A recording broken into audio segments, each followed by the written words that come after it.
ప్రభాస్ గారు జాతకం ఎలా ఉండబోతుంది అని అంటారు ఈ సంవత్సరం?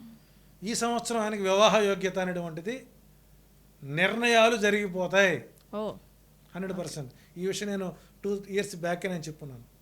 ఒక ఆంధ్రప్రదేశ్లో ఒక కుగ్రామం నుంచి ఒక అమ్మాయిని ఎంచుకుంటారని, ఓకే. అది కూడా మనకు బయటకు వచ్చింది. అంటే ఆంధ్రప్రదేశ్ అమ్మాయి అంట. ఆంధ్రప్రదేశ్ అమ్మాయి, ఓకే. సరిగా సేమ్ కమ్యూనిటీ అమ్మాయి, బయట అమ్మాయి కూడా కాదు అవుతుంది. తాను ఊహించింది, తాను కోరుకుంటున్న వారు. ఒక రకంగా చెప్పాలంటే మీరు బ్లాక్ మ్యాజిక్ ఉంది నమ్ముతారో నమ్మరు తెలియదు, కానీ తమిళనాడులో మనకు శశికళ టీం ఒకటి ఉంది. దాన్ని చిన్న ఊరి పేరు. ఒక టాప్ హీరోయిన్ ప్రభాస్ని పెళ్లి చేసుకోవాలి అనేటువంటి ఉత్సుకతో అనేక రకాల పనులు చేయించారు. ఓకే. వర్కౌట్ అయ్యాయా? హెల్త్ దెబ్బతిన్నది. Okay okay okay. నేను ఈ విషయాన్ని వాళ్ళ పెద్దమ్మ గారికి చేస్తే సెట్ అయ్యారు.